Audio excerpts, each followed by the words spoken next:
Good morning. It's Friday. Hey, Friday, date night. Okay, it's Friday, July 3rd, 7:44 a.m. here in the Salt Lake Valley. Grace to you. Got a cool headline for the show. Hey, Christian boy, I don't have a free will, and neither do you. We are all subject to God, right? Anyway, I wanted to look at this video about this gardening project for their front yard. And I haven't even had a whole cup of coffee yet. So I guess we can hang out together. Grace to you. I'll speed it up a little bit because this is a 45-minute video. That'll shave a few minutes off.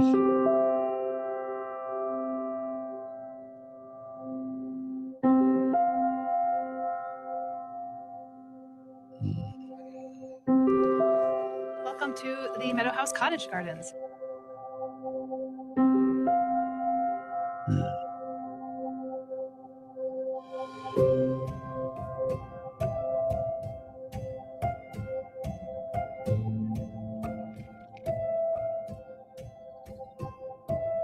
It's a gorgeous day. The sun is just coming up. We had some beautiful fog in the morning and even yesterday. You can see it's still a little dewy out right now.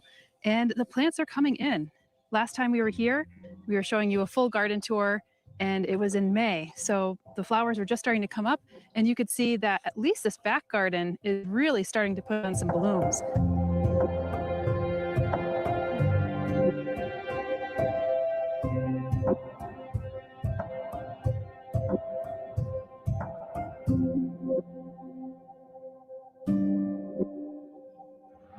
You can see I planted quite a lot of penstemon, and penstemon are these ones right here. I have this hirsutus, and I have some purple-leaved varieties that are back here. I actually had transplanted some of the purple-leaved varieties from another garden because penstemon seems to seed extremely well if you don't cut off the seed heads in the fall months. Very beautiful seed heads in the fall months, though, so you could see that it could be a very good cut flower in just about any season. The other standout here is the Natia Macedonia, and I had just gone on a tour at Donald Pell Gardens, who's a landscape designer in Phoenixville, Pennsylvania, and he had a Natia that was a more lavender shade, Natia arvensis, and I was like, wow, that's a nice one, so I might be looking out for that one, but this one tends to grow really, really well. He said that this does not grow well in clay for him, and we do have pretty heavy clay in this area, but if you recall, all of these beds were amended. We started working on these beds in May of 2024, I believe.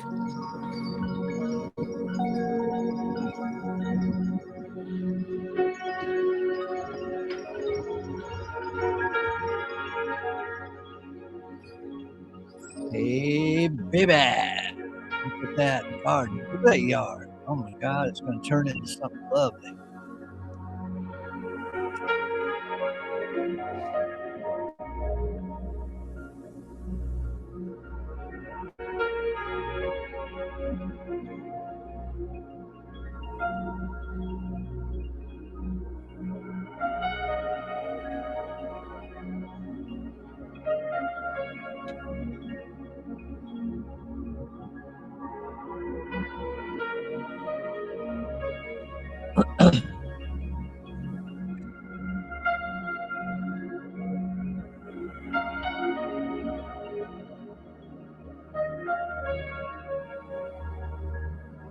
Mac, I have not read that book. You want to come in and give us a report on the book?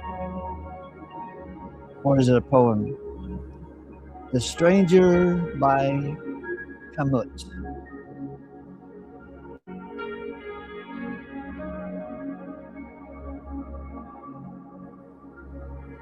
Welcome, Bill. Oh, and Bond. Welcome, Bond. And welcome, lover of midgets, Sean Eagle.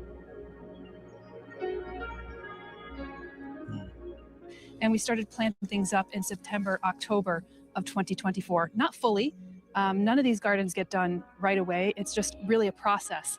And it actually came through here recently and weeded out quite a bit of goldenrod that had just cropped up. And maybe it's because it blew in from some of our wildscaped areas, or maybe off the roadside, or perhaps it came through the cardboard, because if you recall, again, we put cardboard down and then we had a number of espoma seconds and actually laid that down. So these aren't really sitting in our normal clay soil. Everything has been amended.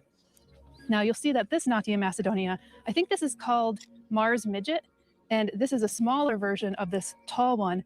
Both of them have that really airy shape, Sean. which is what I Mars really aspire Midget. to in this bed. It's definitely a much more cottage garden feel. You'll see I have traditional cottage garden flowers like this digitalis that had been blooming for quite some time. You can see it's in its last blooms.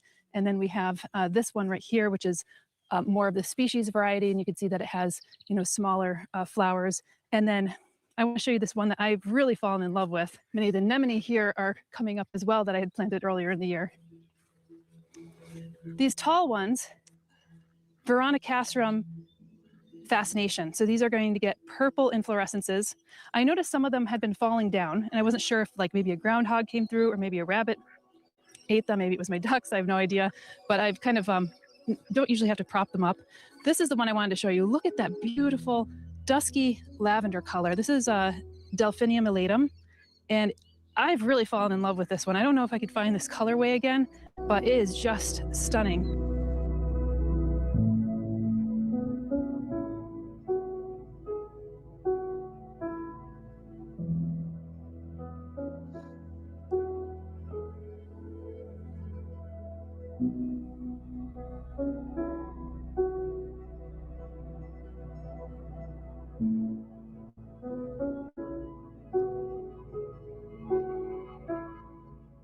And then you can see this phlox here, which is white with maybe a lavender pink eye.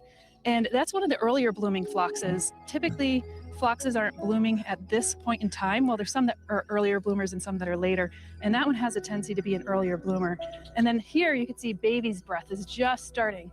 So I've planted a number of these along the border, and I'm hoping to see more of that. Funny enough, I found this plant. It came to me as like kind of a bare root with like just a leaf or two. I wasn't sure what it was because I hadn't ordered it. And now that it's grown out a little bit more, I think it's an Osmunda regalis. So one of those very large ferns that prefers to be in a moisture environment. So I have two of those that I had planted in here because I didn't know what they were.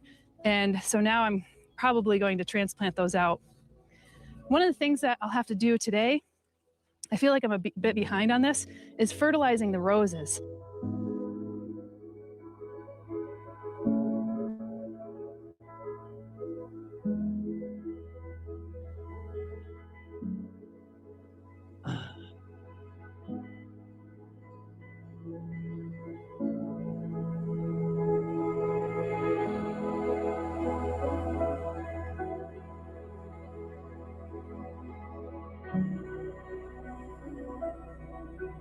And you can see that some of these are quite floriferous.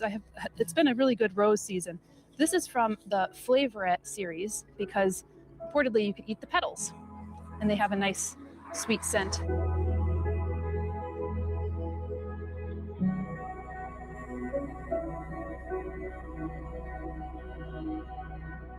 So we have apricot and pear. Here's one over here. Beautiful romantic blooms.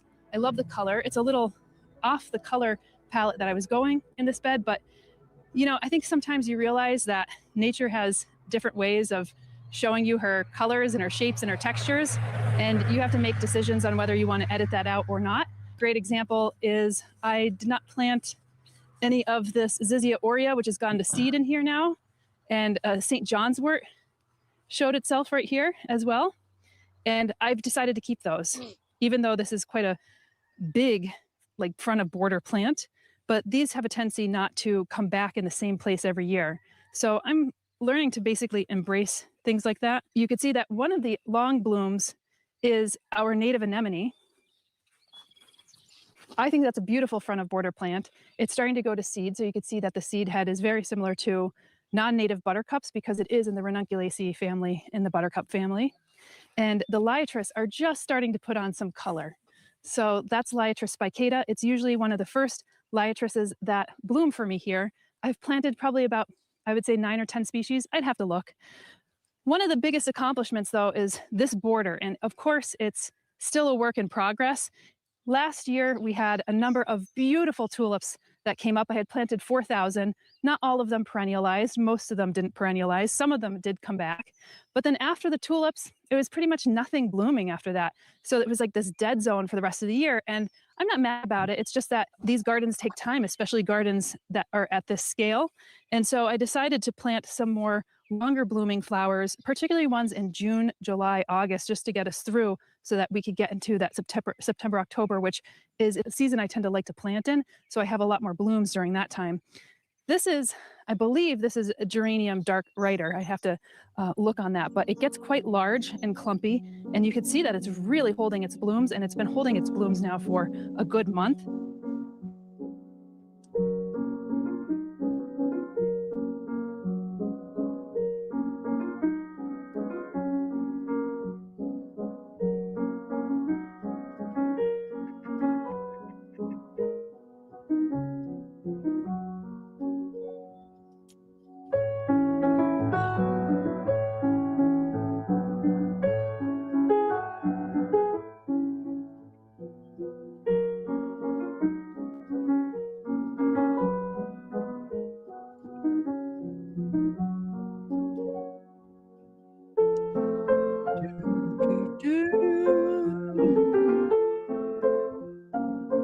Who's just messing with that garden?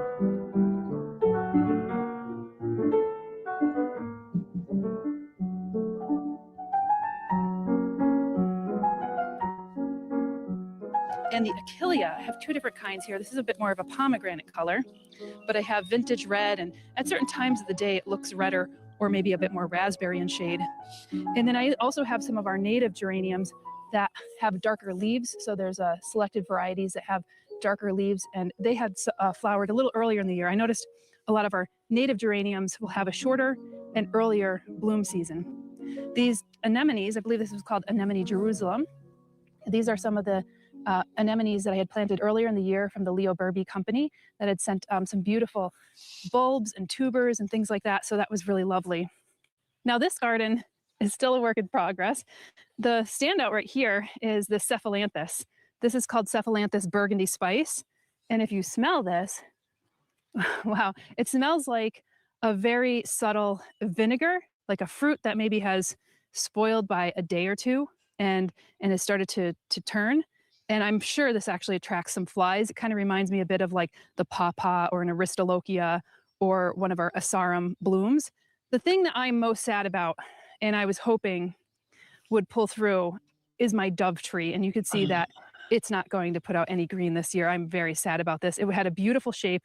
It was exquisite last year. And I think what must have happened, and I wasn't paying attention, is that it was probably one of those ones in May that budded early because we had some hot days. And then all of a sudden the buds got killed.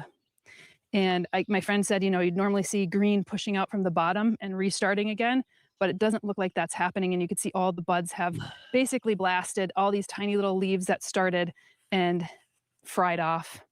So I'm probably going to have to dig this out, which is really, really sad because this has put on really good shape.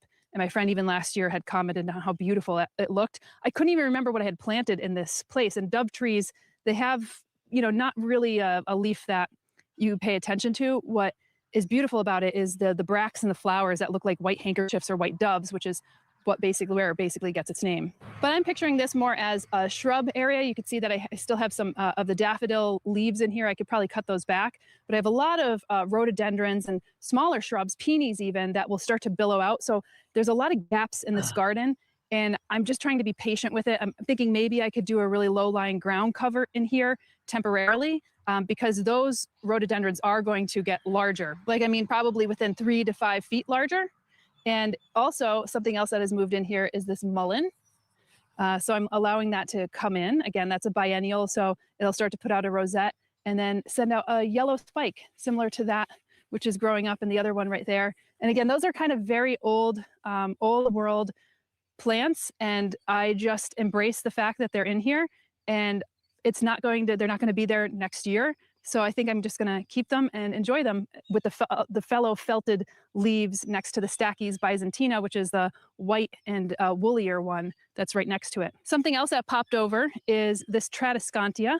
We have some of this Tradescantia ohioensis, a different Tradescantia species that are growing in the meadow, and they have a tendency to spread. And you can see that one popped over into this garden. So again, do I edit it out? Do I let it stay? These are questions that I have in my own garden, but since this is a bit more sparse, I'm kind of letting it move over there.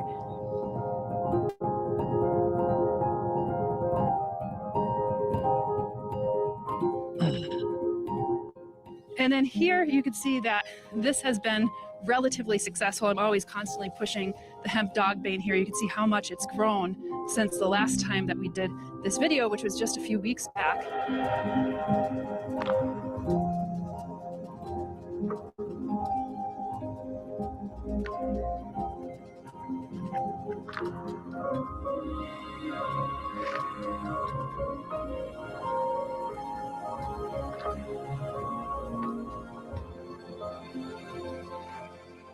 And the hemp dogbane, the nettle, the solidago, I'm constantly coming in here and trimming it out just to make sure that we have a clear space. You can see there's a few more that have moved into that space, but it allows me to have a bit more of a curated garden bed on this side. And you can see this beautiful clematis. I have a number of clematis, roses. I have raspberry bushes growing up on this side. And look at this gorgeous rose.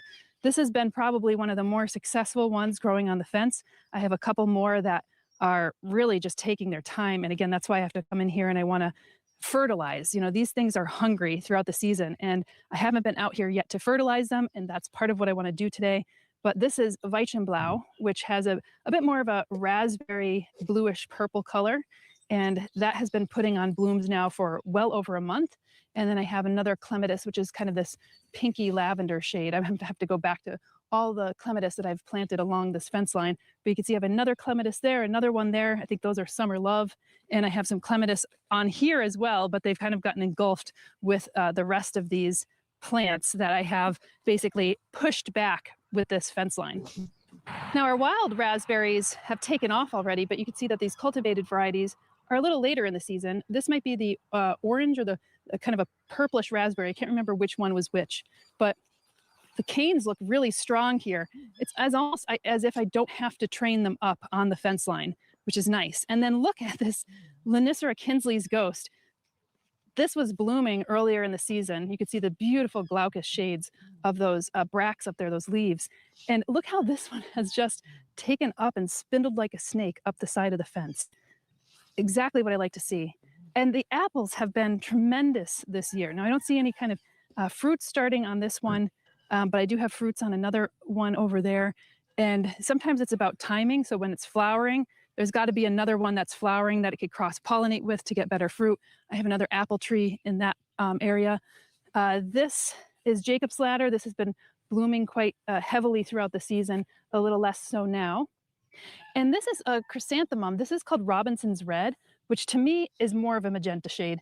I feel like I was sold the wrong color of that one, but it's really hard to find that red color. Even this penstemon started off red and now it looks a little bit pink, which happens, you know, as things start to fade as well here, this salvia. And again, these gardens are a little sparser and it's just because they have to billow out. I'm torn between planting, overplanting, and then also just letting what I have spread. And so part of it is a resource constraint. Part of it is also just knowing that I'm going to probably have to come back here and dig things out if I overplant. A gorgeous foxtail lily, unbelievable. It is hardy to our zone. So I think this is one of the more tropical looking plants that I have in here. I think liatris could even look quite tropical. And then here you see Allium sphaerocephalans. These get smaller heads, but they're very prolific. And you can see that we're in late June right now. And these will start to bloom in late June through early July, which is really lovely. All these are asters. So they're more kind of these billowing asters that shape up along the bed. Another tree that has not budded out, which was sad because I have another one of these in the upper gardens and it budded out just fine. And again, it feels like it's still bendy and everything, that there's still life in it, but it was probably one of those ones that put out buds, got a little colder. It is a little cooler down in this area, because if you think about how cold air travels, we're on top of a mountain over there. And as the cold air comes, it crashes down and settles in the valley. So if you walk on our land and you're walking up the road towards the upper gardens, you will feel a cold draft. And it just really moves right down through this area. It's as if you're swimming in an ocean and you feel that cold current. It's the same thing with air currents. So it's kind of one of those things where it's a bit shocking, but luckily there's less, there's only those 2 trees that had really some issues, because you could see that the apples right here, I have a hemamelis that is looking really great. This has a dark red flower. It's an intermedia hybrid species that has a dark red flower in like basically February. And then this is our medlar. These are self-fertile, so you will get more fruits if you have something that it could cross with. But I have a medlar up in the orchard. I just don't know if the pollen could travel that far, but this one is looking very robust, and I love that. If you hear a soft quack in the background, it's my ducks. They're in the garden somewhere. I usually take them for a walk in the morning. Another excellent clematis right here. I don't know if this is the Warsaw Nike or which one this one is, because I've planted a couple. You could see that there's one that's going to be a late bloomer and almost like you could train it, but it also looks like a high ground cover. And then you see I have this beautiful veranda rose that's starting to grow up there, and it looks like it's just going to start to flower probably in July. So some of my roses started in June, some of them are in July, some of them will rebloom again. I'm definitely partial to the rebloomers that will bloom for long periods of time. This one I think was Top Gun, and that was blooming earlier in the season, just a very simple red bloom. You can see that this one is blooming now. This had just passed its blooms and had really gorgeous wine colored ones. And again, if I fertilize these, I wouldn't be surprised if they start to bloom again. Now, one of the things I planted last year, and it's just starting to bud, this is our Asclepias tuberosa Hello Yellow. So this is a yellow cultivated variety of our normal Asclepias, and I like it. It's kind of almost like a chartreusey color leaf. And then I have some Bigloia and Liatris microcephala kind of growing in the back. So very low growing things. I think the highest thing that I have growing here, besides the vining plants, is this Achillea, which last time we were walking through, it was threatening to bud, but was not in flower at all. And this is a combination of Moonlight and Coronation Gold. So one of these holds its blooms a little bit longer. I think maybe that one's Coronation Gold, and the rest is Moonlight. You can almost see a different color shade as well. Very subtle.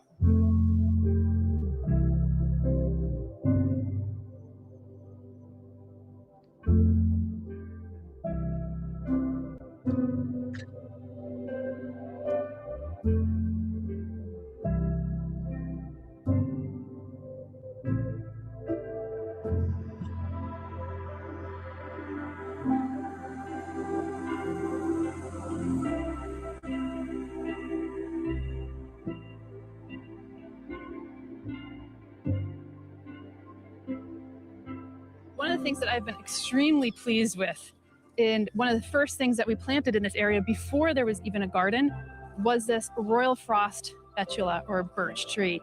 And it has this gorgeous winter interest because of the bark. So you can see that this multi-stem tree is starting to put on some girth, and it's starting to have flaky, white, kind of shiny, almost micaceous color bark because it has that shine to it.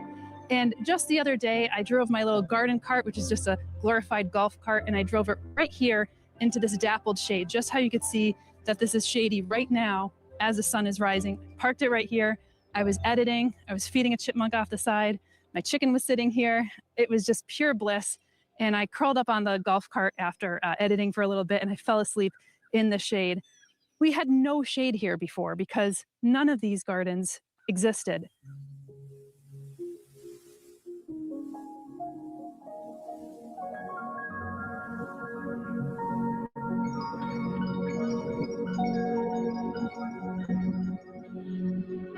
It's crazy to think about it, that none of these gardens existed except for some of the plants in here.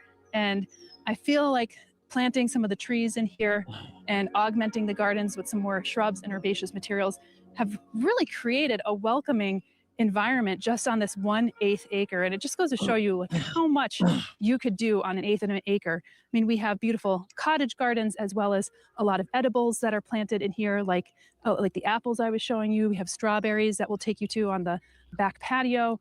We have some rhubarb. We have cabbage, things like that. Now, this is a new tree that I've planted. And this is a cercis, has yet to put on some of the color that it's known for. It gets this kind of red, orange color, and I think it will look really great. These are small trees. These are more understory trees that you'll see on the edges of woodlands or in dappled shade of woodlands. And so I'm talking maybe like 15 feet high, and I'm planning for it to just have a nice little canopy so that when you walk through here, you're going to get the dappled shade of the cercis as well as the betula. And I don't know if we're going to have any flowers this year on the wisteria, but this just started to leaf out. My guess is no. 2 years ago, we had some incredible flowers on this wisteria, a little less last year. So I'm not exactly certain, what will trigger the flowering for this, but for the most part, we have this just trained on the fence line, and I'm happy with it. I think it provides a little bit of shade and some privacy from the road, which we don't need full privacy, but we want to utilize the deer fence that we have here to grow up plants on, because then it will have dual purpose at the very least. Here is the first year that you could really see the Aristolochia that we have planted here. This is one of our native Aristolochias, and it is the host plant of the pipevine swallowtail. So one of the things that I wanted to do on this fence line was to plant some more beneficial plants to our native pollinators. And when I say native pollinators, I do mean butterflies, but it's their caterpillars that will actually eat the leaves of a plant like this. And you may say, oh, I don't want to have caterpillars eating leaves. I'm not going to have many leaves left. Well, very rarely do they actually defoliate the entire plant. And that is what you need to provide if you want to see certain types of butterflies or butterfly diversity in your garden space. Actually, way back there, closer to the barn, we have Humulus lupulus, which is an incredible herb. It's called hops. People also use it to make beer. And we have that growing up there, and that serves as a host plant for our question mark, our comma butterflies, our red admirals. The same butterflies that eat the Humulus lupulus will also eat the nettles over there on the other end of the meadow house. Here's some more of this beautiful geranium. You could see that this one is a green leaf variety, more ferny leaf, and still putting on incredible blooms. Our native Penstemon digitalis back there, I did not plant that. That's everywhere in the landscape. And I can even see back here a clematis coming up now, kind of weaving its way back there. And I want to show you this one plant. This is a bit weedy because you get back out into this area and it's always a constant battle. But here is a fern leaf elderberry, Sambucus nigra. And these flowers you could harvest now, make into a tea. It's a great herbal tea. It will have a nice sweet scent, a bit more jasmine-y, a bit more subtle jasmine-y. Or you could wait for this to put on berries, if you could get them before the birds get them. And then you could cut off the flower heads, which would then be the fruit heads, and then you could freeze them and then make them into a syrup or whatnot. So that was one of the ones that I planted last year. And in there, in between this Veronicastrum, which I don't remember planting Veronicastrum here, but maybe I did.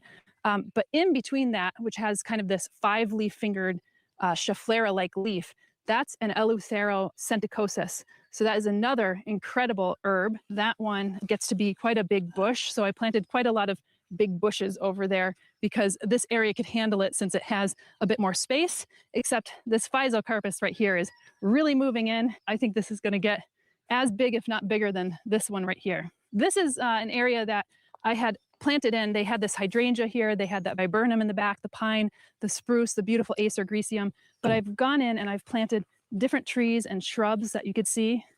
Now I had just cleaned out this little ducky bath area and it looks like they've already made it dirty. Flax, what do you think about that, huh? Look at that dirty beak.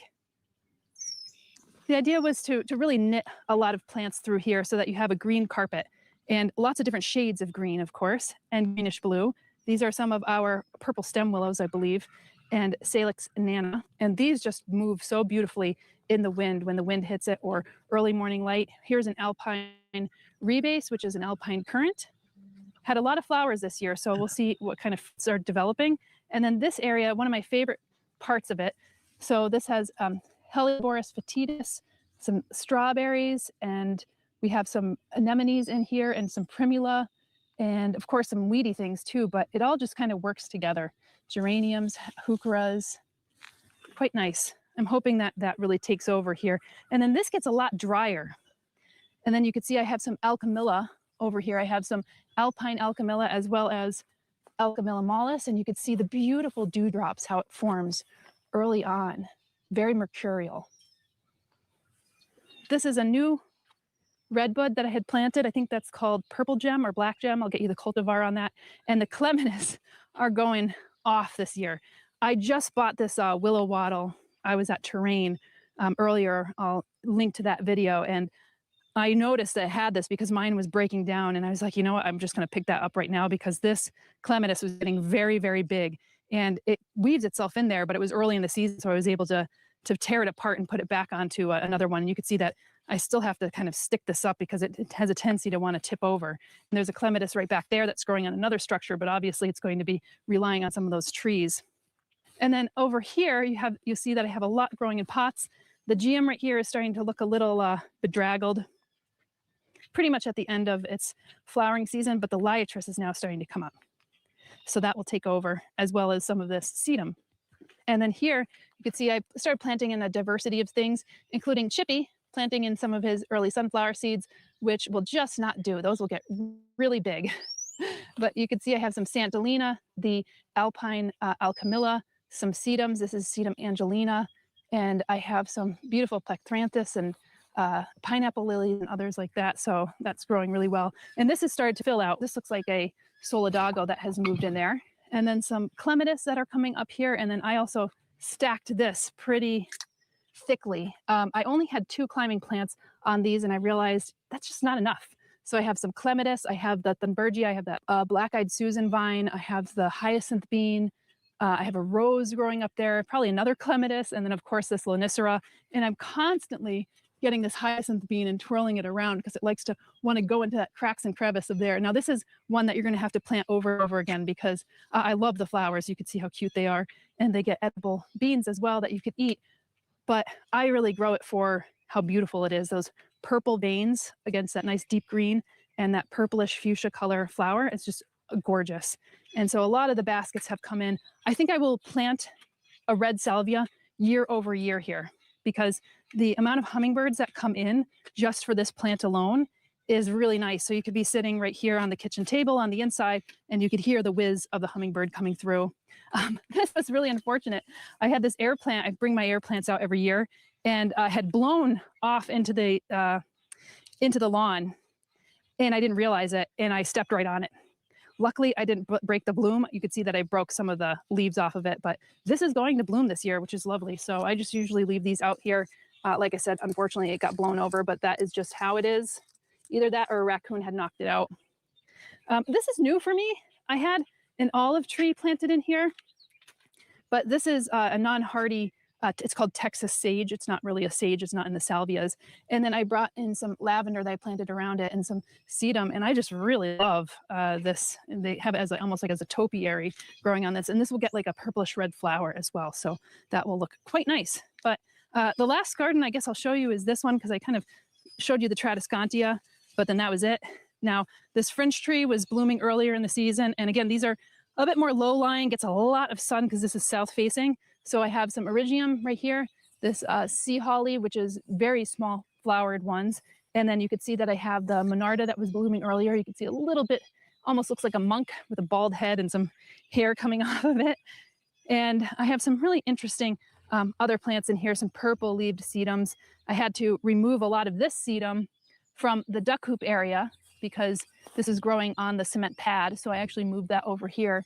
And I have quite a lot of our Jacob's ladder in here, which is blooming earlier. So this is just a medley of plants. I see somebody planted sunflowers because that is quite a large sunflower growing up there. So that must have been Chippy. That's probably Helianthus helianthoides, which is a false sunflower. I know I didn't plant that, but the wildlife has a tendency to plant what they want wherever they want it. Last time I showed you this Vitex, this usually dies back to the root. And I guess it wasn't as cold as I thought it was because this started to grow back really lovely. I think this is going to be quite a large multi-stem tree at some point. And of course, the Egyptian walking onions, I planted that right next to the Tradescantia because the form felt right. It feels like they're brothers from another mother at some point. And then here's the solidago that comes up that I will sometimes have to rip out. That has a tendency to grow in this area because it's actually right behind Sonder, so the seeds will just blow in. So this is the cottage garden. It's still a work in progress, but I think it's coming together for a garden that's only a year and a half old, that's been planted at different points of that year and a half. I have so much to look forward to, and it's become one of my favorite gardens to spend time in, including with my ducks and my chickens and my chippies. I'll see you in the next one. Bye. Happy summer.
This is a car chase scene dedicated to Davey McWatson. Davey McWatson, pay attention. I know that you don't like gardening videos, so maybe you'll like a car chase scene.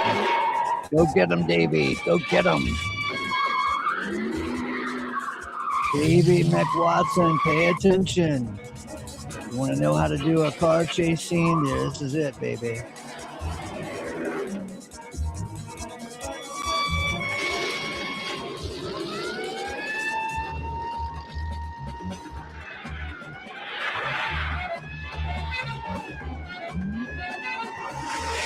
Because David McWatson says, always with the gardening, always with the gardening. No, well, how about always with the car chase? Oh, yeah, we love them car chase scenes.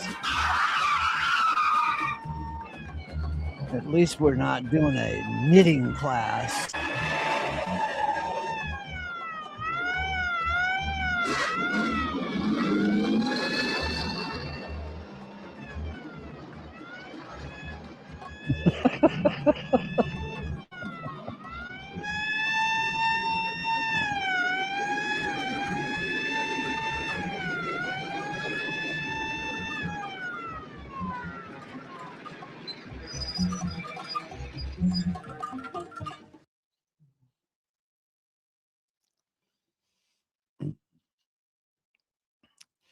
Oh, Monty Burns.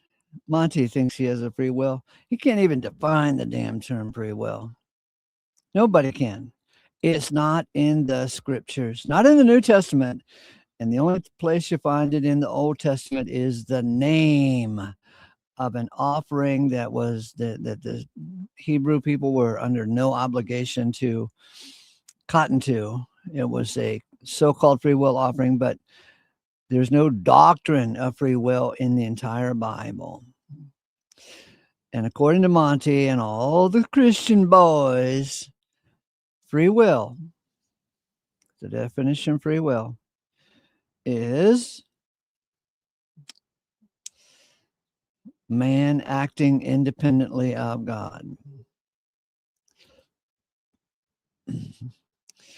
And if man acts independently of God, you don't even need God. You guys, you free willers don't even believe God and believe in God. But if God is, as the Hebrew word suggests, the subjector, the word for God is subjector in Hebrew, and placer in the Greek. if God is the subjector and the placer and the disposer, dude, what do you think you're doing bragging that you have a free will?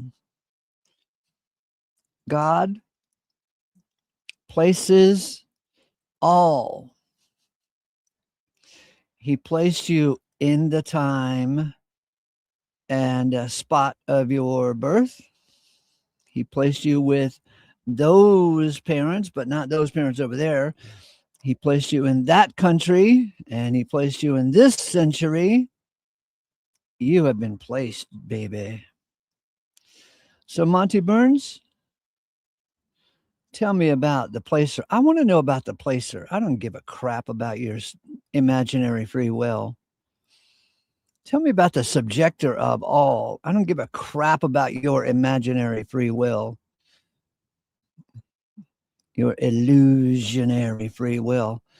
The only way you can imagine that you have a free will is to deny that this and this and this and this and this and this and this happened beyond your control, because this and this and this and this and this and this and this and this affected you and your mentality and your capabilities or lack of capabilities. I want to know about God, Monty Burns, the placer of all and the subjector of all. Dude, but you won't tell me about God. You are glorifying your beloved free will. Oh my God, Monty, you and your Christian pals don't really believe in God. You can't talk about God on testimony night at every church on Wednesday night when they have testimony night. Every damn testimony starts with the word I. I chose Jesus. What's wrong with you? What's your problem? I became a Christian.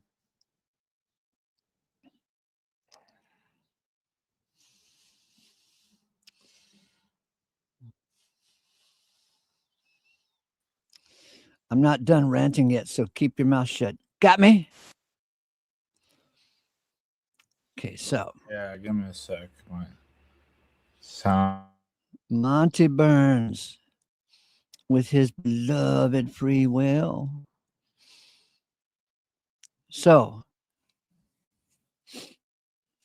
did you, of your own free will, select your parents, your hair color,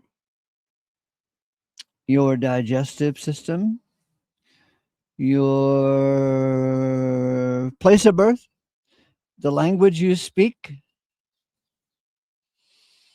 Did you, of your free will,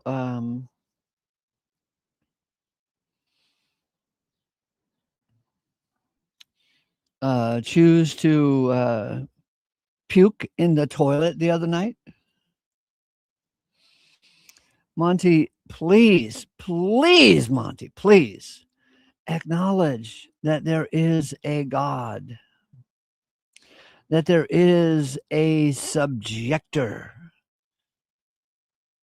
and that this subjector God, this disposer God, this placer God has a plan and a purpose, even if you can't see it yet, Monty. You argue that man determines his own eternal destiny? God, are you a short-sighted little fellow?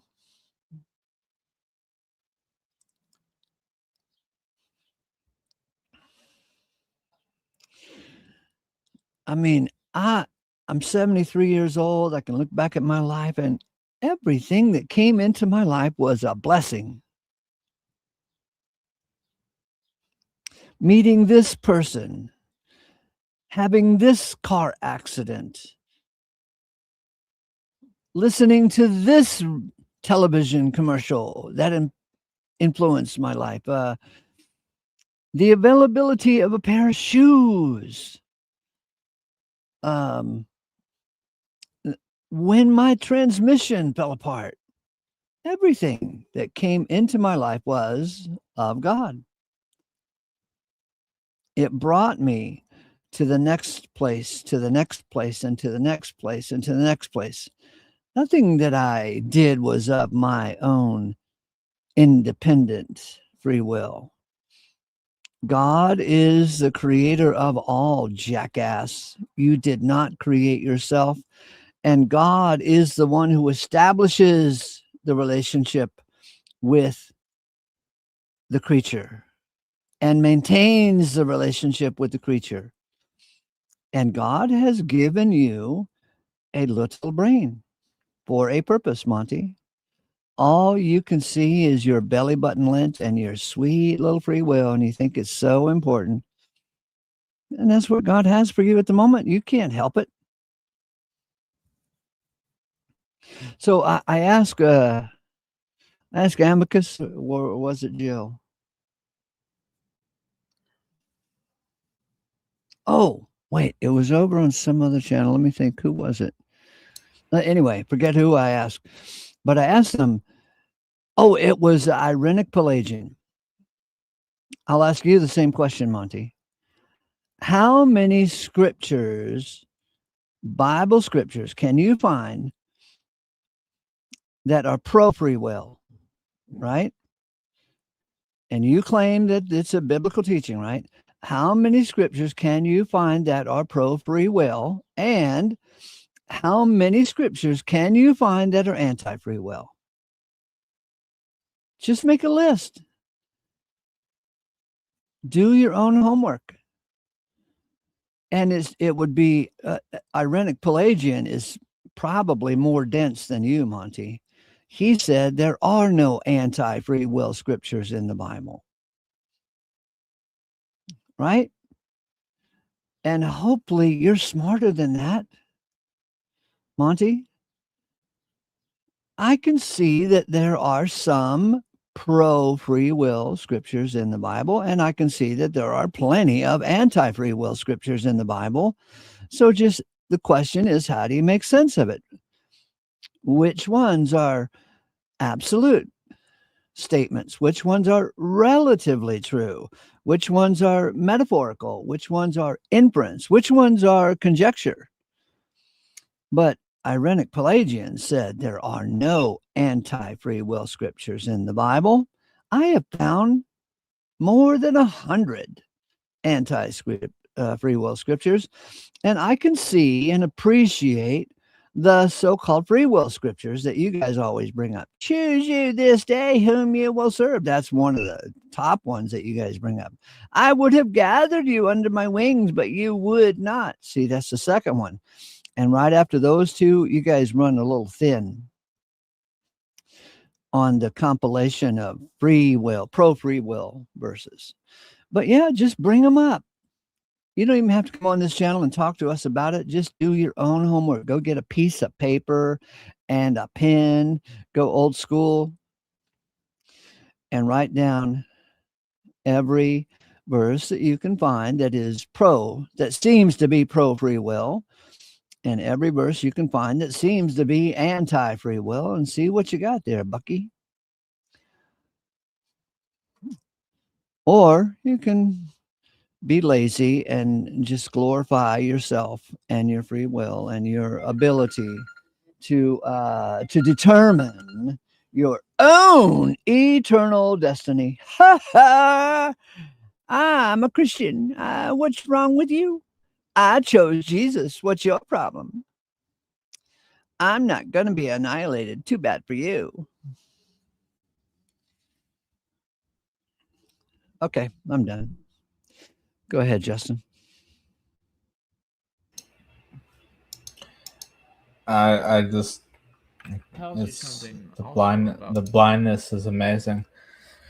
So this is a trailer here. I made 3 videos on the channel or right here. In fact, I'm typing in the side chat with it. TZACTIN.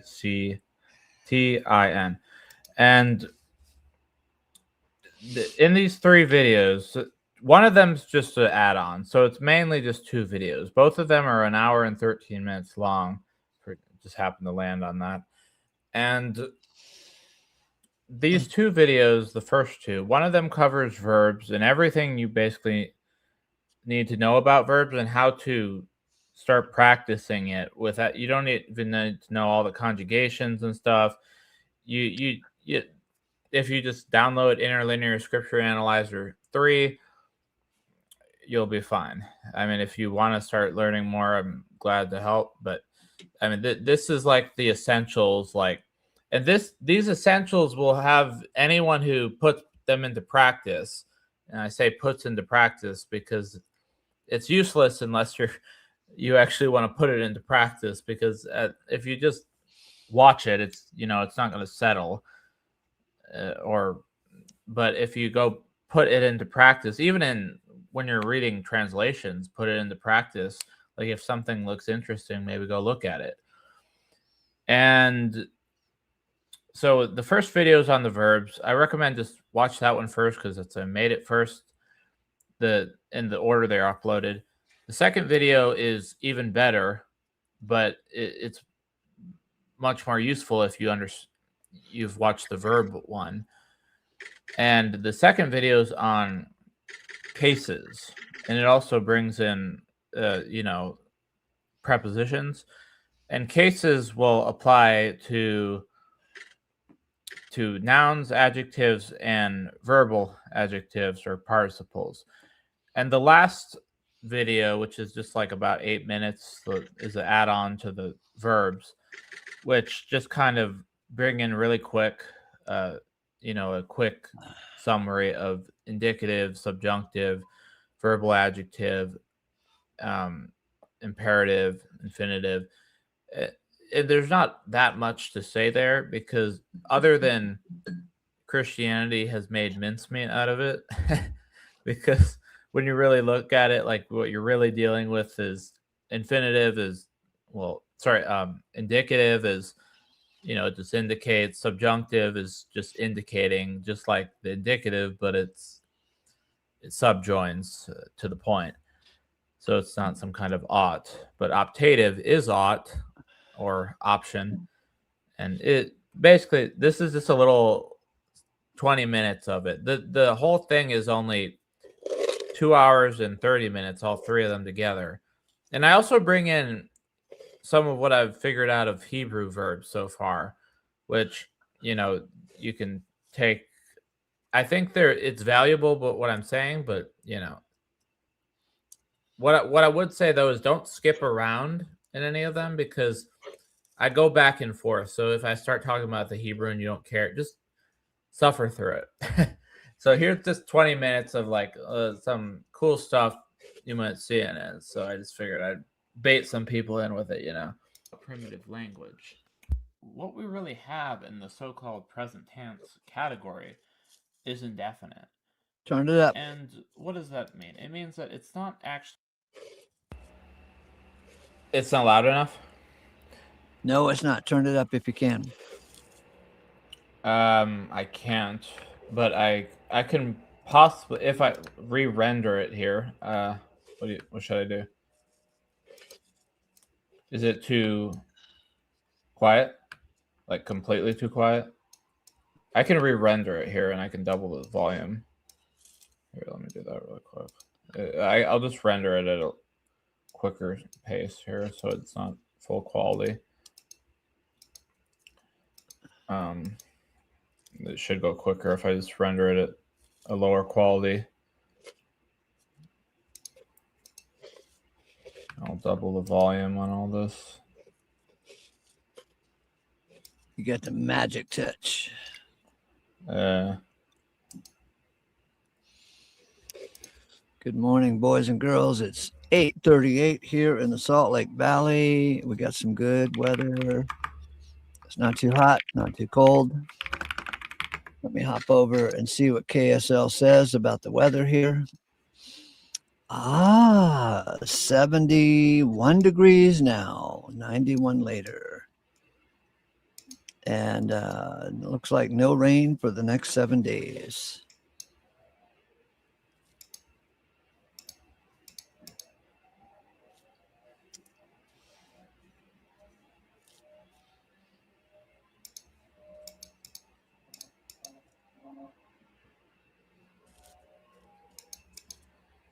I'm on it. I'm gonna put it on. Do you think what it sounds like right now, 200% is good enough? Defined to present tense. It's just. Oh man, I can't. I heard the word present tense, but I had to strain to hear it. Okay. Oh, I can double it multiple times. 1 second. I'm not sure why it's doing that.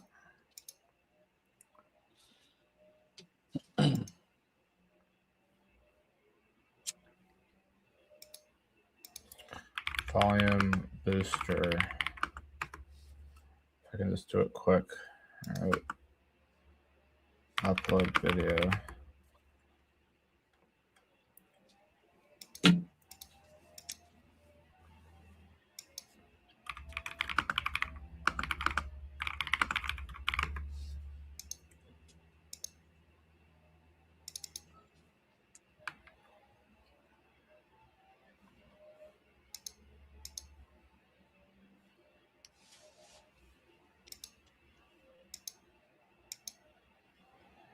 Give me a sec. Sorry, it's going slow.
Oh, I found a way to do it quick here. It's going really quick now.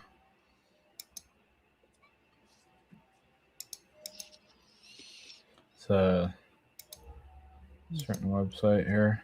90, 99. Okay, download. Let's see if this worked.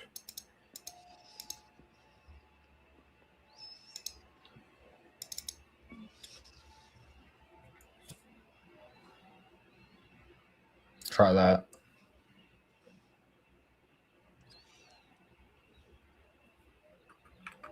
Tells you something also about primitive language. That's much better. What we really have in the so-called present tense category is indefinite.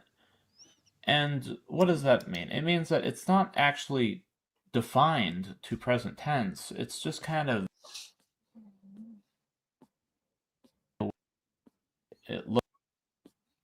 What are you doing now? Yeah, sorry. This part I accidentally had a blank spot in the video. There. People aren't thinking about language in the type of way I'm thinking about it, in a way that tries to make it look at it as a pure way of speaking things, as a and imagine you start here. Now imagine you want to be specific about the how many. Well, like, or the person, like first person, second person, are we dealing with plural? Well, this is not barely ever used, this infinitive. So we're going to move out. Now we're in the infinitive. Now we're not in the, the indefinite, indefinite, as the third indefinite being number here. Now we're going to move our mouse and we're in the indefinite, and we're also dealing with the number of persons, or, third person, plural, whatever. Different things like that. Well, what if we want to say it's an action? Well, now we go down here. Well, what if we want to be specific and we want to be specific to the future? Now we do the here. But if we stay here, see, in the indefinite action, we can be referring to something that's going on that will happen in the future or now. But it doesn't deal with that, and that's the issue. Now, when we're in the action state, we should understand we're dealing with this line. But when we're in the state, we should understand we're dealing with this line. Or when we're in the indefinite, we should understand we're not dealing necessarily, like if you imagine we're right here, we're not really dealing with this in particular. The verb's just not dealing with any of this. Or if we start in the infinitive here, it doesn't mean that there's no number there. It just means that the verb doesn't say it. Now, it doesn't, you might have a number, but it's given elsewhere through the sentence. Just like in English, this is almost always what we're dealing with. But, you can get more specific by moving around. And so when you have, imagine you're right here with the infinitive, this doesn't mean, this is essentially saying it can be anywhere here. It could be everywhere, but it doesn't bring anything out. It could be only here. It could be, as in it doesn't bring this out. You can't deal with it in the verb itself. Now, if you imagine certain things like the dead are being roused or something, and it was here, and it was an indefinite one. Well, that's not happening right now, so it would be incorrect to say it's present currently, and certainly not present in Paul's time. In fact, that is considered unbelief, according to Paul's, teaching and the teaching of Scripture. But you don't get that in the verb here. You get that through reading the rest of the text, right? But the point is, within this verb, you're not actually dealing with that, in a sense.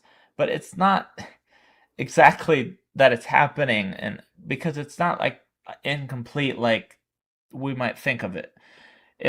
For example, when you speak of the indefinite action, you can speak, now if you're speaking of indefinite and action, all you're telling here is that it's indefinite and it's an action. So what does that leave you with? Well, if you're here, if that's what we're dealing with, it leaves you with this and this and this, or as in this is what it is, but it doesn't tell you if it's present. It doesn't tell you if it's past. I know there's no present on this chart. It doesn't tell you if it's future. It doesn't actually deal with that. Now you can figure that out further, but the state here, or sorry, the tense here doesn't actually tell you it's present. And so that's why you'll see things like, if the dead are not being roused, neither is Christ roused. Now, they're not being roused right now, right? But it's indefinite. It's just telling it as it is, and it's looking at it from the point of view of an action. And so that's why it will talk about the dead shall be roused as an action. Well, is this incomplete? Well, if you're talking about where it is, but see, it's not actually dealing with it. The idea incomplete is not the idea.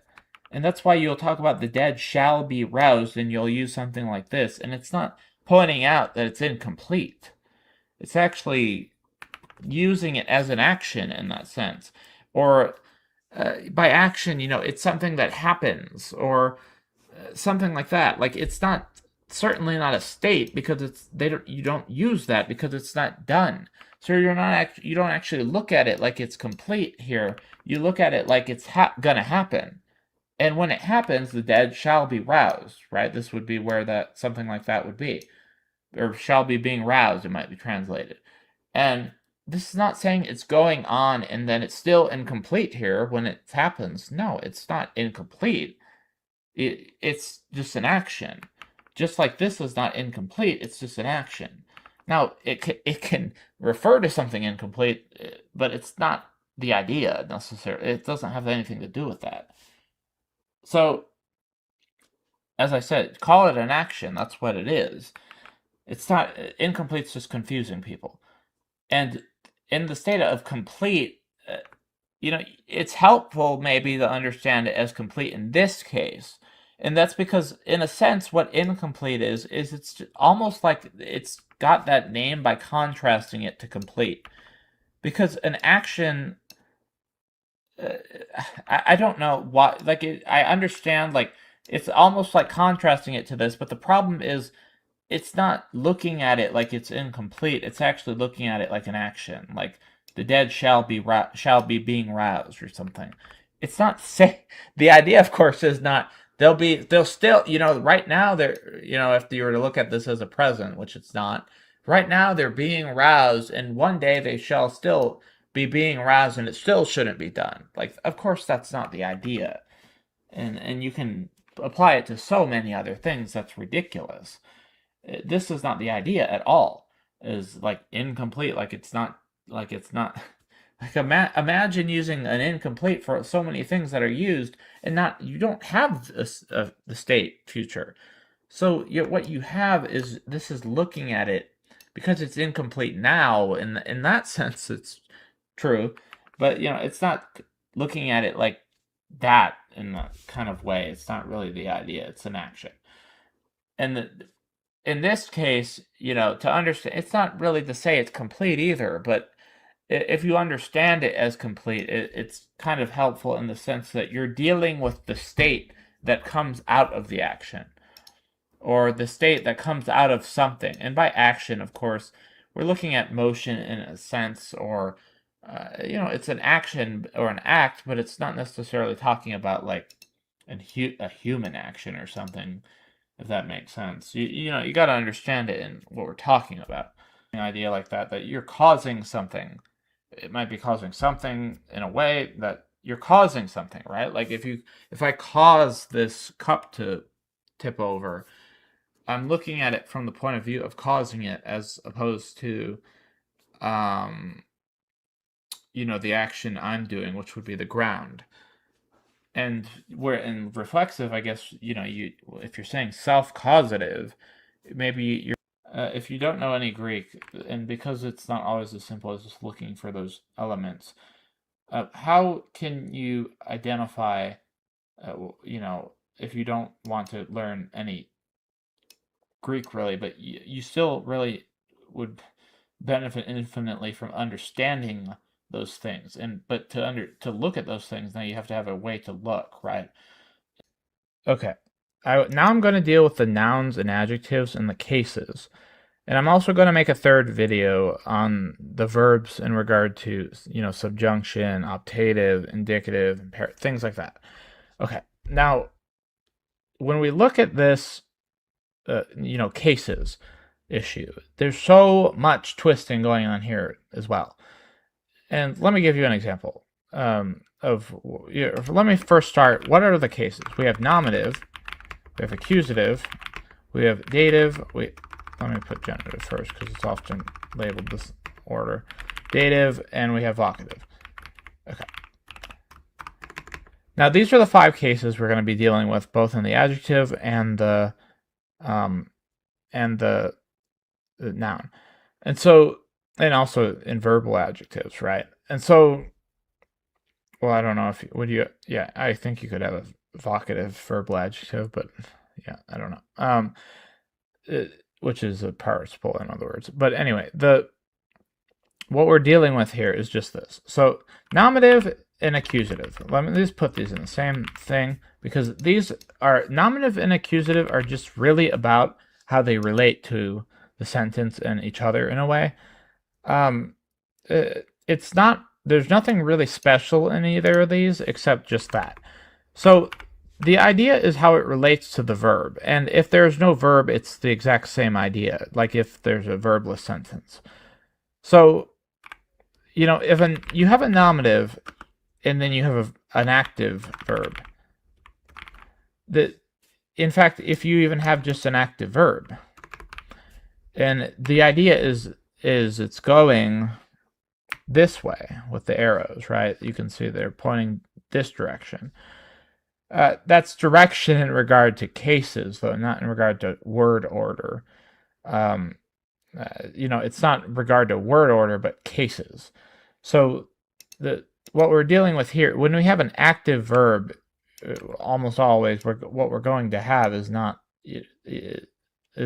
just an infinitive, but as I talk about in the other video, but we're going to have something attached that would help us also understand it, which often a nominative can just be within the verb itself, but it's not there is no nominative, in that sense, that there's no word attached to it. But you imagine, if it's in third person plural, then you're dealing with a they, right? And so that can be the subject just within the verb, and so essentially, though, an active voice on a verb is going that way. And I mean that way in regard to a sentence in like this. And so you have this with an active verb. You have the arrows going this way. And if anything's missing, you still understand. No nominative, you still understand it like that. No accusative, still understand it like that. And also in regard to everything else I'm going to put here. A dative is answering where. And so there's different ways it can answer where, usually in regard to the verb, but there's also another way it can answer where, which I'll show. A genitive is kind of like an apostrophe S, but placed the other way. Like, like of something.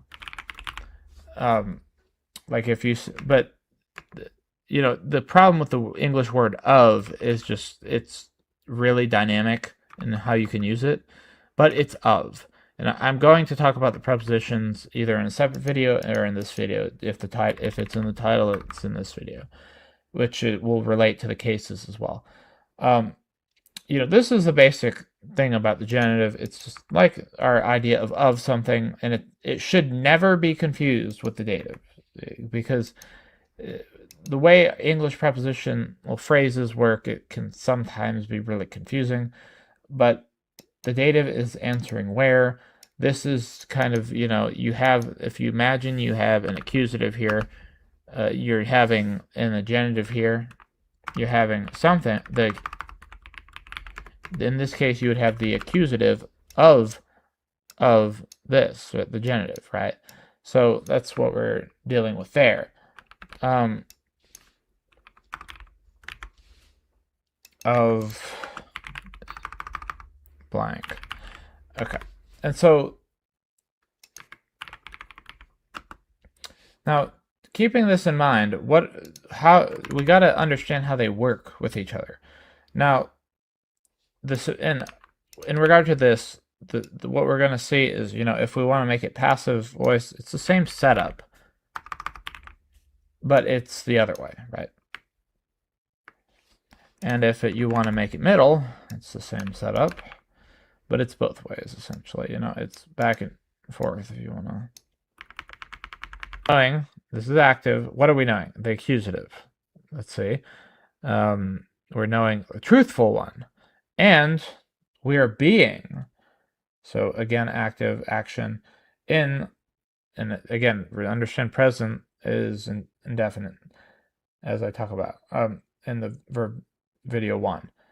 Active action. Okay, we are being, or we be, or whatever you want to say, where in the truthful one, dative, in the sun. Now, this is this is why I want to bring this up, not to be controversial or to upset people, but because this is a great example of how to understand the dative case, and also complicated setups. Probably one of the most complicated ones, if not that you can probably find, which is this. And it's not complicated at all. It's just simply, it sounds funny maybe to English.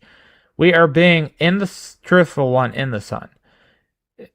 I think I could explain it to you really easily if I said it with the correct motion of English. We are, let's say, we are in the truthful one in the sun. See, if you say it like that, we are in the truthful one in the sun. You see that? That's what this is saying. That in the truthful one in the sun. So first you say we are being in the truthful one. Notice the word order comes out here to bring this. We are being in the truthful one, which you'll find out here is the same truthful one as here, which is the Father. We are being in the truthful one. Where are we being in the truthful one? See, we say, where are we being? That's where the first one's going to answer to, by it being first here. We are being where? In the truthful one. Where are we being in the truthful one? In the sun.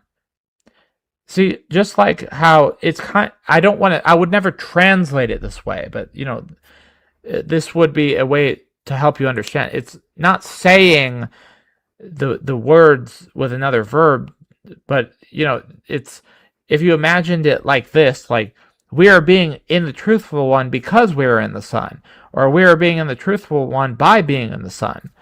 See, that's not what it says here, but that's how the cases work here, not without the verbs though.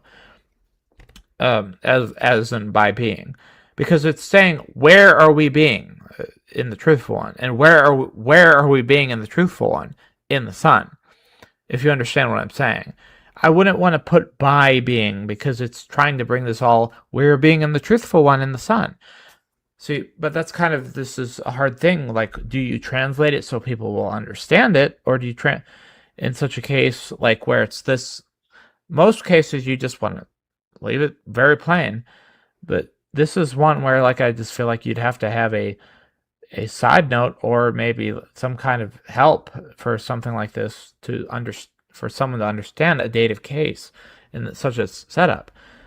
And so what, because this has been twisted to utter hell. I mean, the people said that the truthful one is the Son here, but hello, the truthful one, we're knowing the truthful one, and we're being in the truthful one in the Son. And what's the Son? It's the Son of His.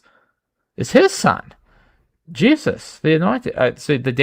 So this is another thing to mention. In names, sometimes not if you have the name Jesus just like this. This will be genitive, unless if you have it connected something like this.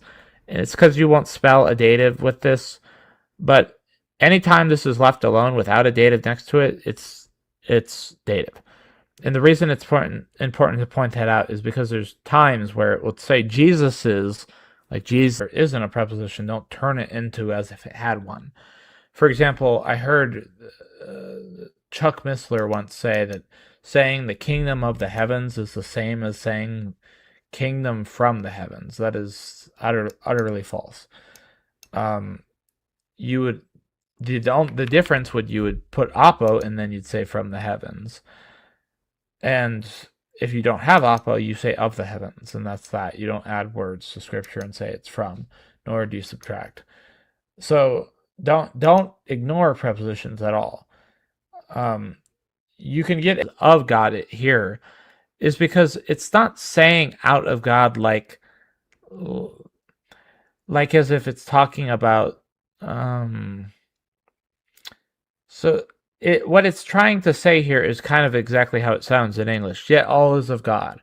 Like he's saying he's not saying that it's all God's like apostrophe S. See, but you can kind of already hear that part in English. Yet all is of God. He's saying, he's crediting God for everything that happens, right? But the reason for the out here is because you don't say that without the out in Greek that way. You would, if he said all of God without the out here, he would be saying it's all God's, like possessed. He owns it all in that sense. But out is like our idea. Yet it's all of God. Like the credit is being given to him here, that it's all out of him, and so that is kind of. You have to understand that prepositions do change ideas. Another one, I should definitely mention is through, because through, when it's in fact a lot in regard to the accusatives, through when it's connected to an accusative is different than through in a genitive. Through in a genitive, which is connected to a genitive here, is kind of like our English idea of through, like an object or something. But through on an accusative is kind of like our English idea of through, as in like because, like a reason, like through in an abstract sense of reason, like because, when it's a through is attached to an accusative. But in this case, on a genitive, it's like the idea of kind of the through of, you're really saying, right? Through up, but like you can feel it's the more common idea, like a drive-through or something, like in a restaurant. You drive through it, right? In genitive, when attached to genitive. But just like in English, how you can say, let's get down to it, and it can mean according to in that sense. It is the same word, but the way it's reflected in idea in English, you got to understand it as according to and accusative. But it's not actually a different word. It's just how it would be understood when it reflects into the case, which is helpful to understand because it's not like it's just out of the blue. It means this here and here, this here. No, it means kata in the genitive and it means kata in the accusative. But when you apply kata to a genitive, it has a different dynamic because you're on a genitive, as it does here. But it still means kata, and it's just how it would naturally interact with the sentence, and how we would think about it in English might throw off, to explain it different here.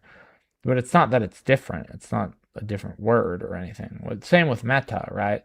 Meta in the Greek indicates by subjoining.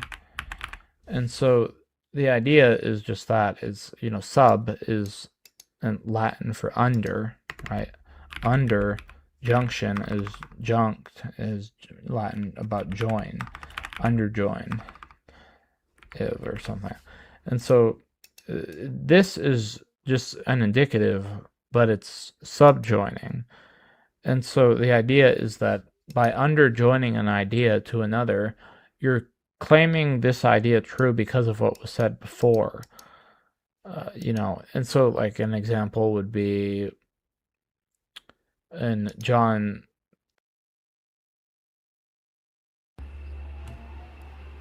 Yep, that was just a trailer, but it's not it. It's a pretty long trailer for a 2.5 hour of content. So it's not. Don't expect because the trailer was 20 minutes that the movie will be 24 hours.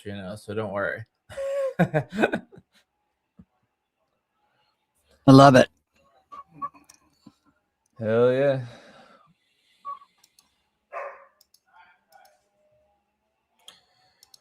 Yeah, it's just it really like brings out, I think, but like I said, this stuff, like,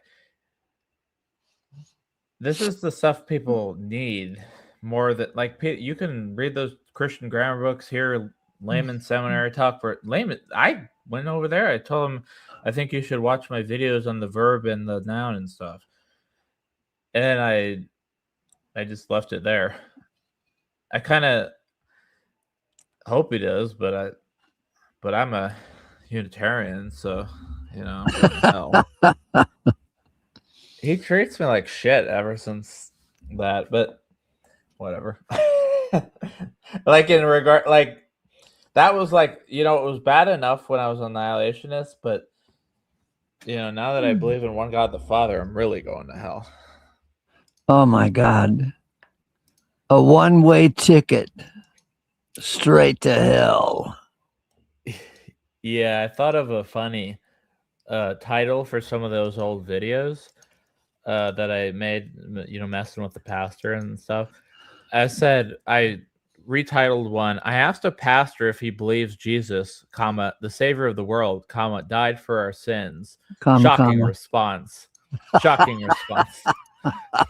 And then the one with the piano music, I renamed it. I asked someone who does not believe the only true God is the Father for a single verse he believes, just to mess with him.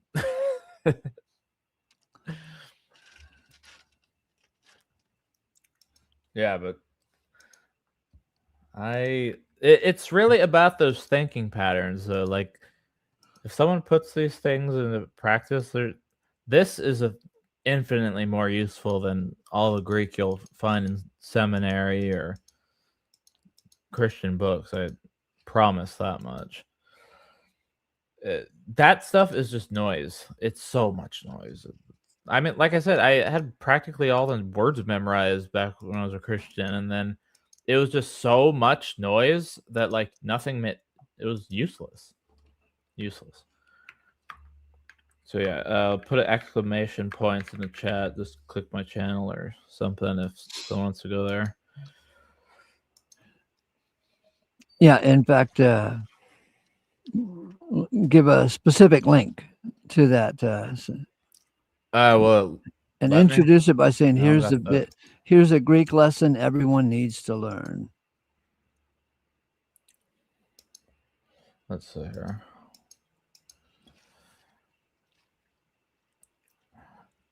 Yeah, I mean, I recommend starting with the verb one, but if you're only gonna watch one, it'd be this one probably, because I think the nouns. I mean, there's a lot of messing around with the cases that people are doing that just makes it. The verbs too, but. How many of people have heard it's all in Christ, and I'm just like banging my head like that's not a possible reading. So if you want to understand that much, I mean, that hour-long video will explain it. Yeah, plenty easy enough. It's just a matter of going to scripture and putting it into practice. You'll see it makes so much sense of everything when you start thinking about things apart from ways that just kind of let you believe what you want. I think that's kind of the thing that people are scared of, though. Ram said this morning, I accidentally texted him what I was trying to text you.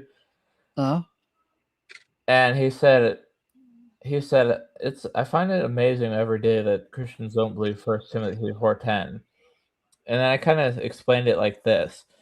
If you're a Christian, you read 1 Timothy 4:10, it's not really any different than any other verse.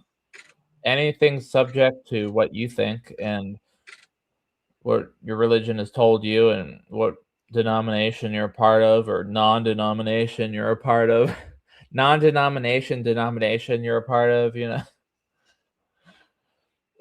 There's no way to understand anything, because at any moment they can add and subtract and make shit up. So there's just no way of determining if they're wrong and what to actually believe. And that's kind of what those videos are even about. Like, if you think Knock's full of shit, go test what I said. Don't matter. It's not about Knock. Knock was just, a lot of those points were just infinitely more honest. So just to, you shouldn't base it on, Knock shook his hands with a Jehovah's Witness, so we know he is not trustworthy, right?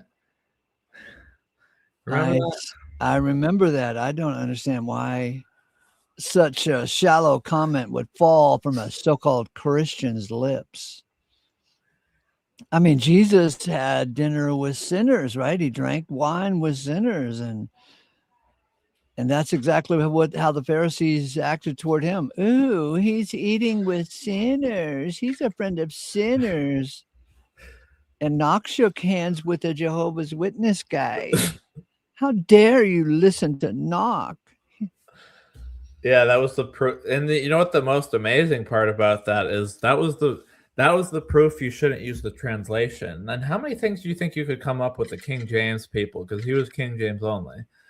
It's just absurd. And as if translate. Even if you had the worst person translating, most disgusting person, would you want the more accurate translation, or would you want, but he shook hands with the Jehovah's Witness? Like, what the? Incredible. In the early days of this channel, I was dealing quite a bit with Stacy, the free will chick. Yeah. And she had a different reason why you should not listen to Knox. She said, they changed the translation. The concordant version came out in 1920 or so. And then an updated new version came out in 1930 or so. And she said, "Oh, they changed the translation." Yeah. Like, dude, you can't make a mistake. You got to have it perfect right out the bat. Yeah, or like, if you found a mistake, would you want them to keep the mistake? I don't understand the problem. Well, yeah, I don't understand the shallowness of these Karen type Christians. And Stacy, the free will chick, is a Karen, and the guy who said, "Ooh, he shook hands with a Jehovah's Witness," he's a Karen. And it's just a stupid, shallow, immature. I mean, we see it everywhere, not just in the religious world, but we see it in the HOA and at work in the lunchroom. We see it in the with the mean girls at the 11 o'clock lunch hour in the high school. I mean, it's just everywhere. Yeah. Genuinely though, like, man, that's like I just was blown away when I heard that. Just he shook hands with the Jehovah. Like, I mean, like, I don't know. Like, I don't know why I was blown away. It just because like I'm dealing with people that are saying more stupid things. I was dealing with people saying way more stupid things than that, but like it's just amazing. Like, Yeah. Even like, at least for the other stupid things, right? Like, they're often like there's like emotional investment or something, but like that was just like he shook hands with a Jehovah's Witness, so don't trust him. Okay.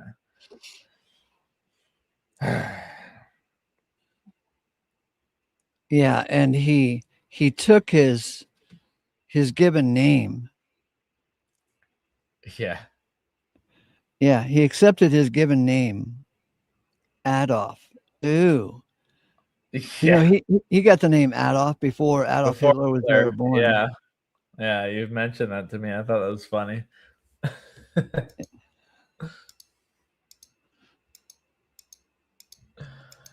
Oh, Yeah, so go ahead. Oh, I was just thinking, one time I was listening to my grandma in the other room. I think I told you this story. And she was trying to call a landscaper or something, and she said, "Yeah, I was talking to Jesus." And she was talking to the guy about the landscaper, and she was talking to Jesus about, this and that and the rocks and she kept saying it over and I'm like, "Oh my God." She literally thinks you pronounce the Spanish word Jesus, Jesus or whatever, and it I don't have any problem with it. It was just funny because I'm like listening hearing from the other room. Yeah, I was talking to Jesus and he said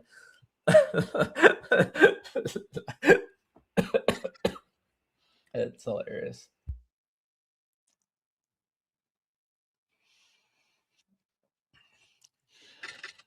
Okay, I got work to do. I'm going to get rid of you right now and explore this notion about free will. Thanks for the work you're doing, Justin. Of course. I've never Talk to heard you of later. free will though. Talk to you later. Bye-bye. Bye.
Good day, yes, for you, the reader. I'm not ready yet, so hang on, okay?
Hello.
Okay. I think I'm ready.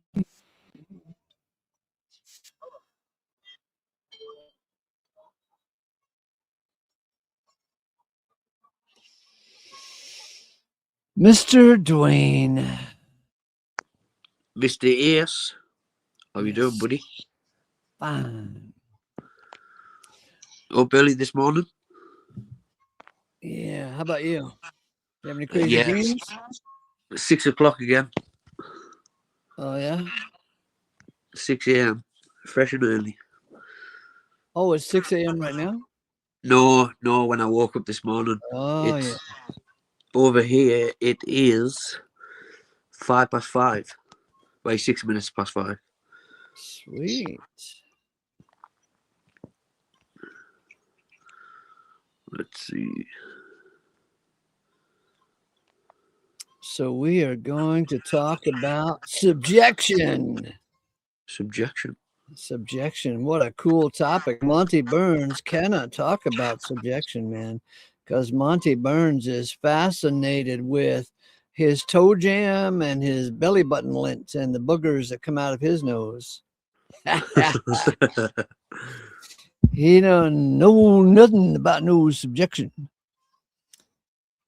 You know, even the Calvinists who come over here, like Jill and Amicus, they've got nothing good to say about the subjection of all to God. It's almost like they're all in love with themselves or something, you know, and they fancy themselves. They can't imagine themselves being subject to God or anyone because they're the boss. Right. You can't boss me around.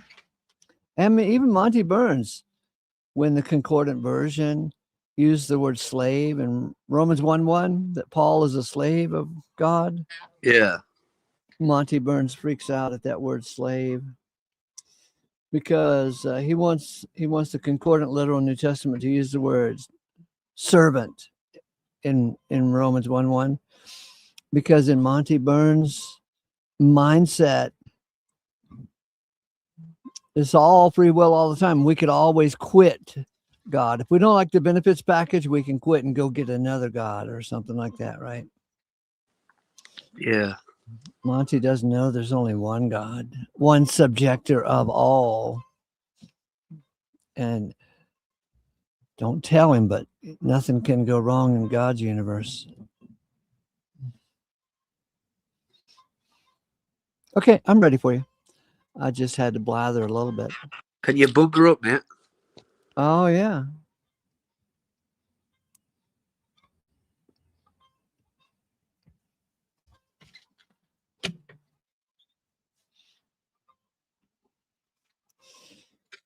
Oh, crap. Hit the wrong button.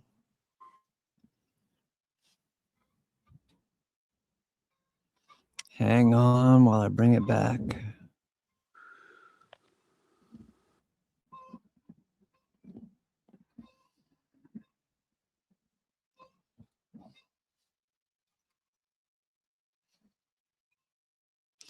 All right, we're almost there.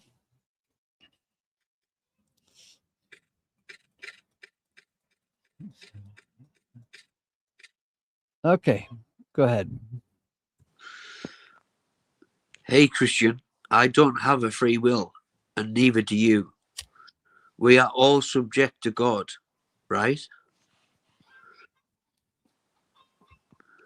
Man, what a question, huh? Hey, Christian, I don't have a free will, and neither do you.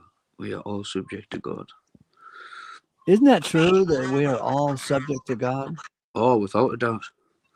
And we don't even know that we're subject to God. Yeah. We don't even know how much we are subject to God. His will be done. Mm-hmm.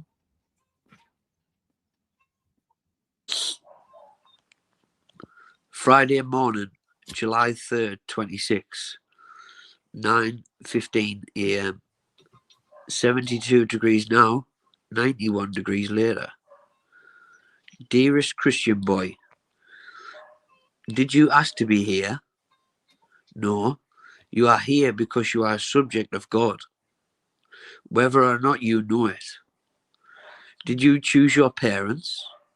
No, God subjected you to your parents, your grandparents, your nationality, your hair color, your school chums, your blindness, your openness, your level of education, your understanding of things.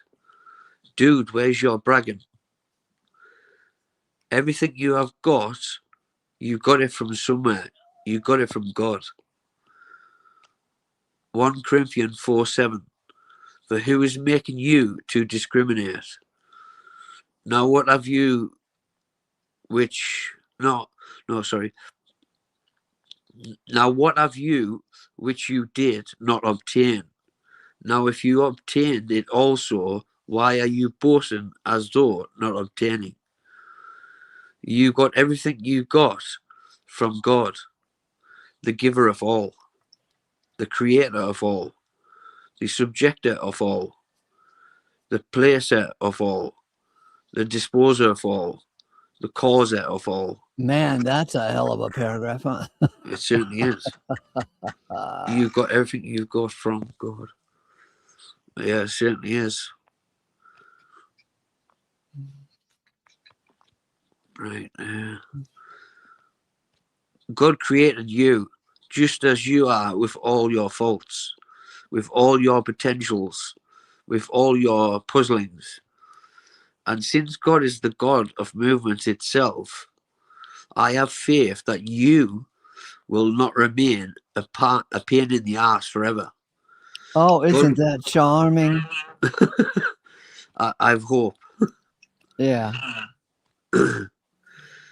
Forever. God will bring you along, God will change you. God will save you. God will bless you. God will open your eyes. God will do everything for you.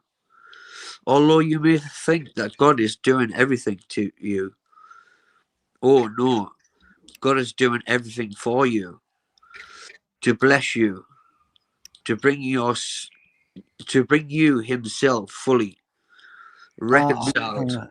To bring you to himself. Yeah.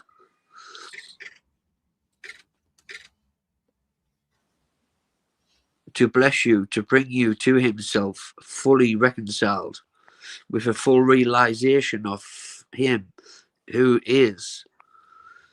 People who blather about free will do not speak of the plan and purpose of God. God's will is the thing, dude. God's will is so much more interesting than man's will. God's salvation is sure and certain.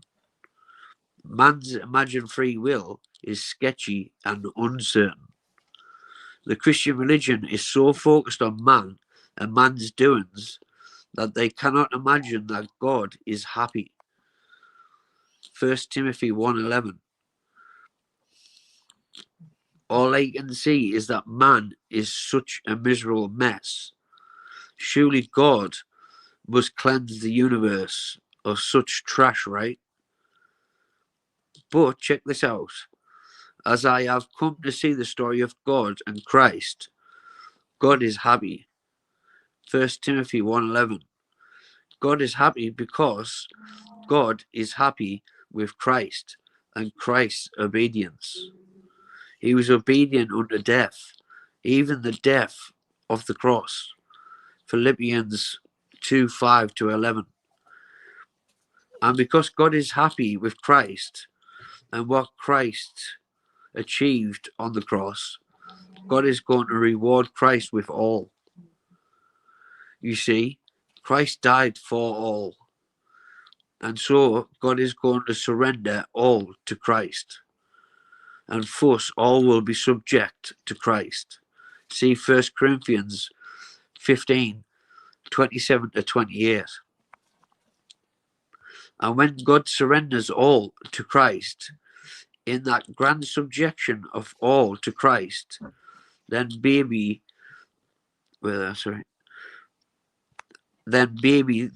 Christ will be subject to God.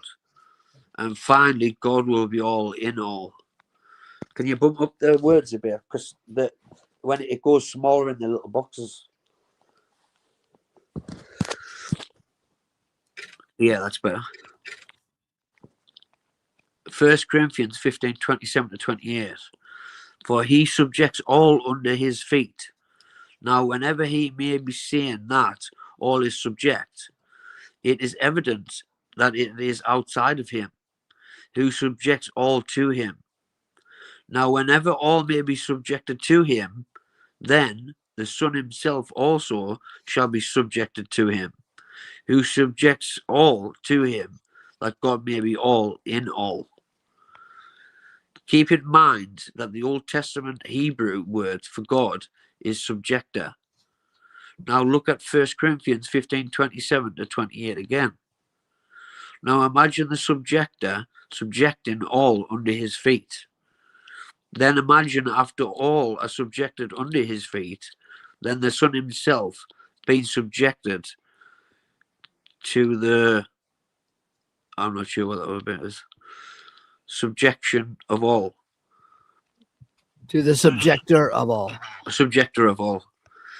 Oh my God, what a story before us. So the Christian boys come along and hear the message that all is of God, Romans 11:36, and they freak out. They can't imagine that they themselves will be subject to anyone but themselves. They certainly love themselves and vainly sit around fancying how important they are. They love their free will so much that every damn one of them goes all cross-eyed when I present Romans 8:20-21 to them. They have no idea what to do with that passage. They claim to believe in the Bible, and they claim to have made the right choice, and they chose God, and they can't understand why no one else chose God like they chose God. Right? But when they lay their itty bitty eyes on Romans 8:20 to 21, can you zoom it in a bit more? They gasp. Right, well, they gasp. It's hard to think a new thought. Romans 8:20 to 21. For to vanity was the creation subjected, not voluntarily. No free will here. But because of him who subjects it, in expectation, the guarantee that the creation itself also shall be freed from the slavery of corruption into the glorious freedom of the children of God. Creation subjected, say it isn't so. Subjected against its will, say it isn't so. Subjected in expectation, say it isn't so. Creation freed from the slavery of corruption, say it isn't so. Creation freed into the glorious freedom of the children of God, say it isn't so. You see, the typical Christian fancies that he himself will be saved from hell to enjoy heaven. But the vast majority will be tossed into hell. They can't imagine that the entire creation will one day enjoy the glorious freedom of the children of God. It's all about them, and maybe a few of their friends, but not all. No, not all. Thank God the Christian word, free will, shows up nowhere in the New Testament. Free will and all the nonsense that accompanies it is not in the mind and heart and revelation of God. God is happy. God is happy with Christ, and Christ died for all. And God will reward Christ with all. None will be left unchanged and incomplete in that day. Every knee will sweetly bow. What a day. What a glorious day. 10:02 a.m. Yours sincerely, Ace Theo. Bought, owned, and subjected. Grace to you. P.S. God appoints his son to be the enjoyer of the anointment of all. Hebrews 1:2. Amazing. Amazing, yes. Do you want to give us an overview of what your context is about it? Give us a bit more of a context to it. Well, it's primarily the essay is about God being the subjector of all. And God will subject all under Christ's feet, and this will be a happy thing. And since Christ died for all, God will reward Christ with all. He died for all. So God will say, okay, here, you can have them all. You died for them, they're yours. Isn't that cool? That's very good.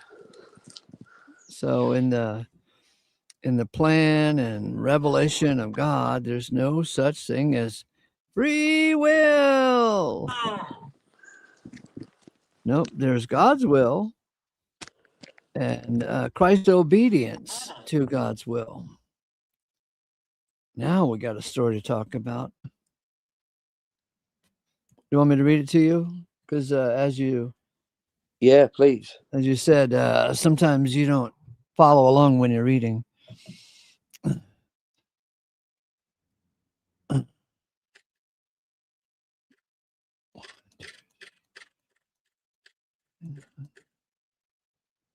make sure I got it right.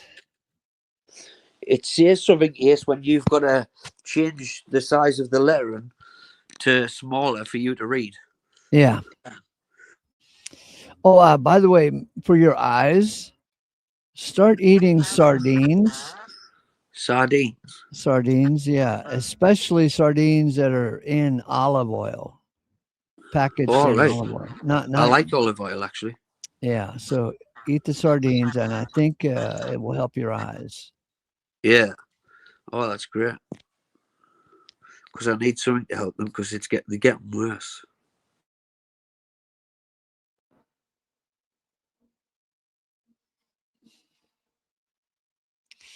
All right, here we go. Well, by the way, boys and girls, feel free to hit the StreamYard link and come in if you wish. Hey, Christian.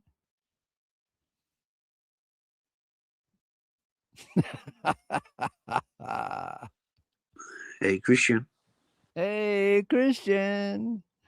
I don't have a free will, and neither do you. You got to know, Dwayne, this is really taunting to them.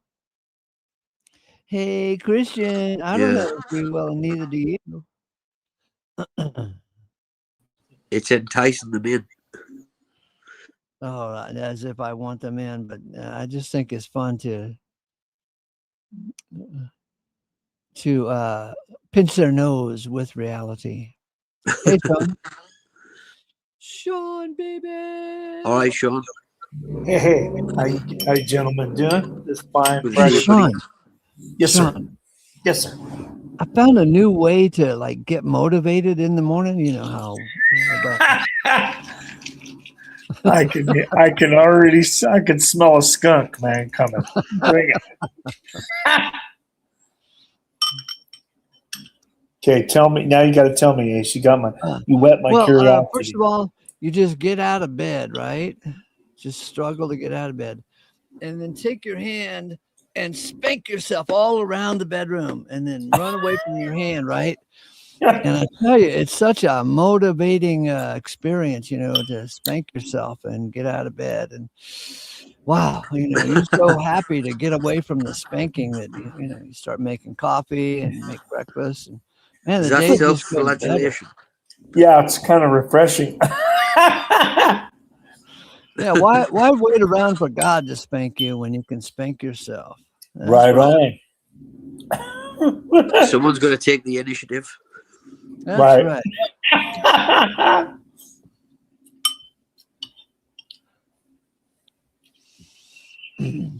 Hey, Christian, I don't have a free will, and neither do you. Oh, Sean, do you want to read, or do you want me to read to you? How rude of me. No. Whatever you prefer. You're eating breakfast. Okay, good. No, I'm just having grapefruit. I'm just having a little grapefruit, but I can read it.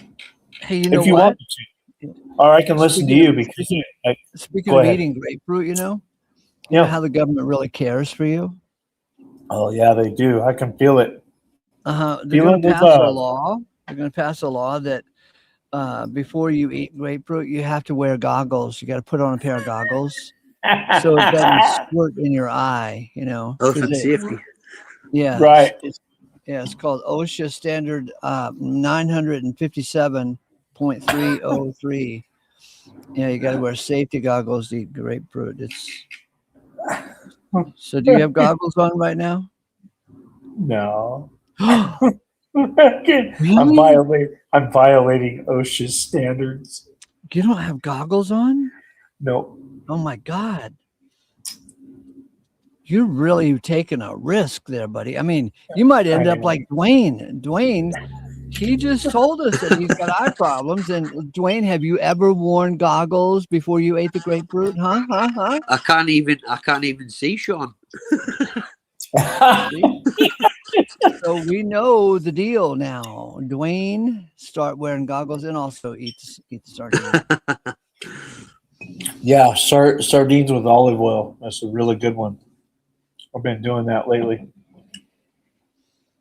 I add them to my eggs in the morning. They're yummy. So what do we have here? It's a collision of souls.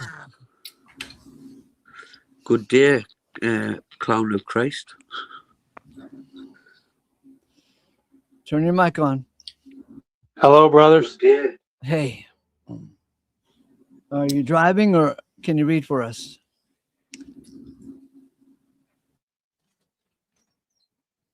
Turn your mic back on. I had to turn down the big screen. I'm home for a quick break. Oh, sweet. Can you read for us? I can't read for you because I got food on the stove, and it would Okay, be good. I'll read for you then. But as soon as I get this done, I'll read it. We can read it. You can read it on the second go round. I'll do the first one. Ready, set, go.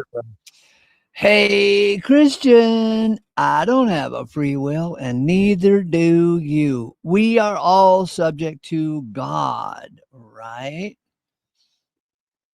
So the Christian boys, they might argue with the first part of the headline, but could they dare argue with the second part? We are all subject to God? What are they going to say? That is not true. We are not all subject to God. That is not true. Dude. Friday morning, 9:15 a.m. Dear Christian boy, did you ask to be here? No. You were here because you are a subject of God, whether you know it or not.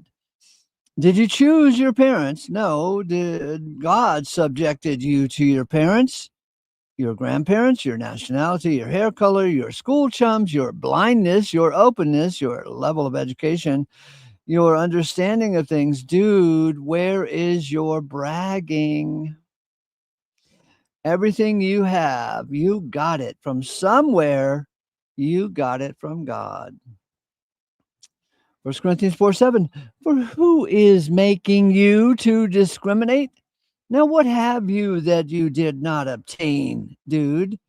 If you obtained it, why are you boasting as though not obtaining? You got everything you got from God, the giver of all, the creator of all, the subjector of all, the placer of all, the disposer of all, the causer of all.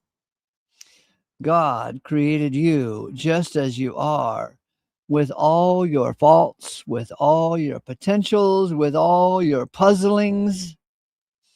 And since God is the God of movement itself, I have faith that you will not remain a pain in the ass forever. God will bring you along. God will change you. God will save you. God will bless you. God will open your eyes. God will do everything for you. Although you may think God is doing everything to you, oh no, God is doing everything for you, to bless you, to bring you to himself, fully reconciled with a full realization of him who is. People who blather about free will do not speak of the plan and purpose of God. God's will is the thing, dude. God's will is so much more interesting than man's will. God's salvation is sure and certain. Man's imagined free will is sketchy and uncertain. The Christian religion is so focused on man and man's doings that they cannot imagine that God is happy. 1 Timothy 1:11. All they can see is that man is such a miserable mess. Surely God must cleanse the universe of such trash, right? But check this out. I have come to see the story of God in Christ. I have come to see I want to add one word, in. I have come to see in the story of God in Christ, God is happy. 1 Timothy 1:11. God is happy because God is happy with Christ and Christ's obedience. He was obedient unto death, even the death of the cross. Philippians 2:5-11. And because God is happy with Christ and what Christ achieved on the cross, God is going to reward Christ with all. You see, Christ died for all. So God is going to surrender all to Christ. And thus, all will be subject to Christ. See 1 Corinthians 15, 27, 28.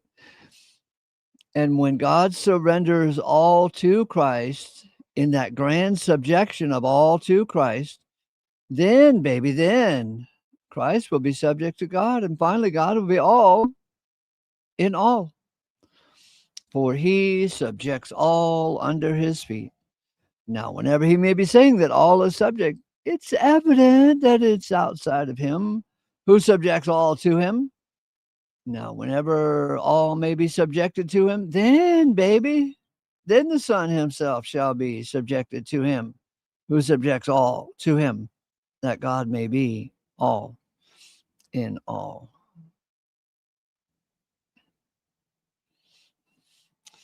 Hang on, I want to add quote marks here and bold it out.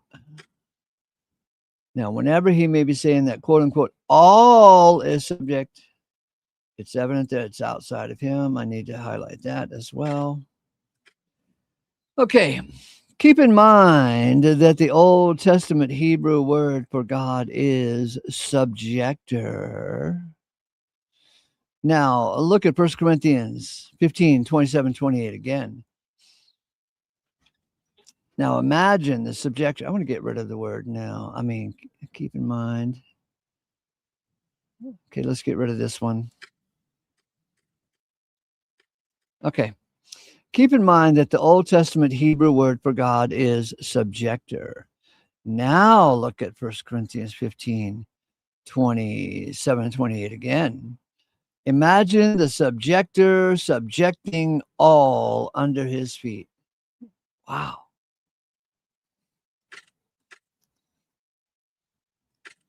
Imagine the subjector subjecting. Dude, put a period right there. Imagine the subjector subjecting all under his feet. Then imagine all are subjected. After all are subjected under his feet, then the Son himself being subjected to the subjector of all. Oh my God, what a story before us.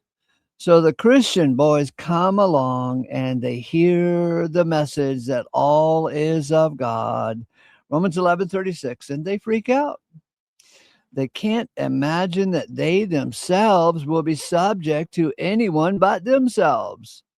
They certainly love themselves and vainly sit around fancying how important they are.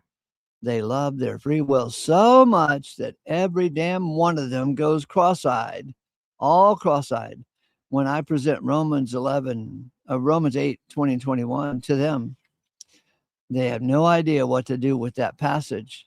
They claim to believe the Bible, and they claim that they have made the right choice, and they chose God, and they can't understand why no one else chose God like they chose God. But when they lay their itty bitty eyes on Romans 8, 20, 21, they gasp. It's hard to think a new thought. For to vanity was the creation subjected, not voluntarily, against their will. Let me read it again for Monty Burns' sake. For to vanity was the creation subjected against its will, because of him who subjects it. So far in the reading of this, we've got subjected and subjects showing up 2 times, right? Maybe there's something here, because God is the subjector of all, and all will be subjected to under Christ's feet, and then Christ will be subjected to God. Dude. For to vanity was the creation subjected not voluntarily, no free will here, but because of him who subjects it, in expectation that the creation itself also shall be freed from the slavery of corruption. Get it, Monty? Creation was subjected to the slavery of corruption. Where is your stupid ass free will? If creation